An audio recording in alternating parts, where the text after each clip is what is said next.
بسم اللہ الرحمن الرحیم۔ دوستو یہ ویڈیو ایک لمحہ فکریہ ہے۔ کچھ عرصے قبل ایک ویڈیو انٹرویو دیکھا تھا۔ ایک غیر مسلم خاتون 3 ایسی خواتین کا انٹرویو کر رہی تھیں جنہیں اسلام قبول کیے 10 سال سے زائد عرصہ ہو چکا تھا۔ انٹرویو کے دوران اس نے ایک انتہائی اہم سوال کیا۔ کہنے لگی کہ ہم نے یہ بات نوٹ کی ہے کہ نو مسلم مساجد کی سطح تک تو پیدائشی مسلمانوں کے ساتھ گھل مل لیتے ہیں، لیکن کمیونٹی کی سطح پر ان سے کنی کتراتے ہیں، ان کے ساتھ دوستیاں نہیں رکھتے۔ اس کی کیا وجہ ہے؟ ان خواتین نے مل جل کر جو جواب دیا وہ دل دہلا دینے والا تھا اور ہم سب کے لیے لمحہ فکریہ ہے۔ اس نے کہا، جی ہاں ایسا ہی ہے، اور اس کی بہت گہری وجوہات ہیں۔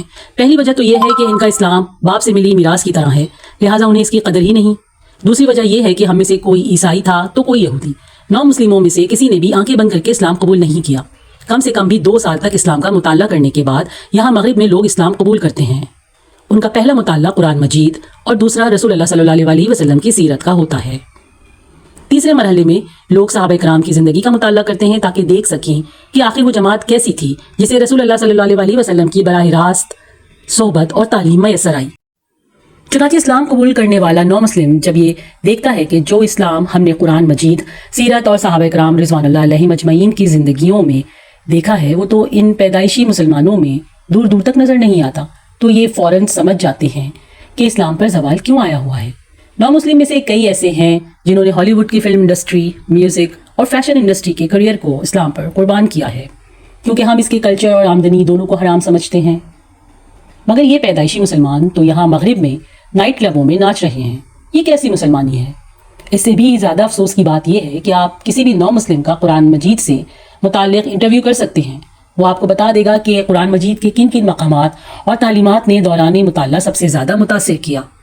یہاں تک کہ آپ کسی بھی موضوع پر اسے سوال کریں گے کہ اس بارے میں قرآن مجید کیا کہتا ہے تو وہ آپ کو بتا دے گا کہ یہ کیا کہتا ہے۔ لیکن یہی انٹرویو آپ کسی عام پیدائشی مسلمان کا نہیں کر سکتے، کیونکہ اس نے پوری زندگی میں کبھی قرآن کھول کر اس کا مطالعہ ہی نہیں کیا ہوتا۔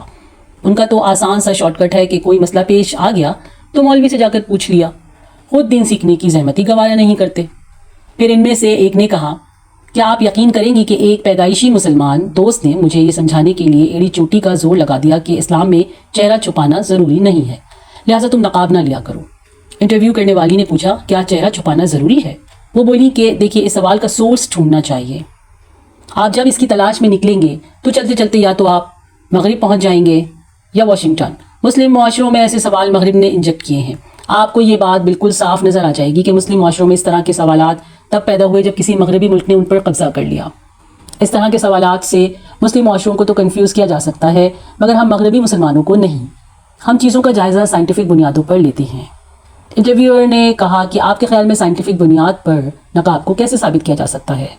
اس نے جواب دیا، دیکھیے، ہمیں رسول اللہ صلی اللہ علیہ وسلم کے رخ انور کی ایک ایک تفصیل مل جاتی ہے کہ آپ دیکھنے میں کیسے تھے۔ خلفائے راشدین اور بڑے صحابہ رضوان اللہ علیہم اجمعین کے چہروں کی تفصیلات بھی مل جاتی ہیں۔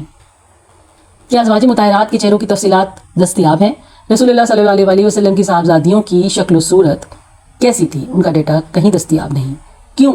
کیونکہ وہ چہرہ چھپاتی تھیں، مرد صحابہ نے دیکھا نہیں، اور خواتین صحابیہ نے اس لیے بیان نہیں کیا کہ جس چیز کو نقاب میں چھپانے کا حکم تھا اسے کتاب میں کیسے ظاہر کیا جا سکتا تھا۔ اب انٹرویور نے پوچھا کہ بہت سی نو مسلم خواتین بھی تو چہرہ نہیں چھپاتی۔ اسے جواب ملا کہ یہ ان کی اپنی چوائس ہے، ہم کسی کی پرسنل لائف میں دخل دینے کا حق نہیں رکھتے۔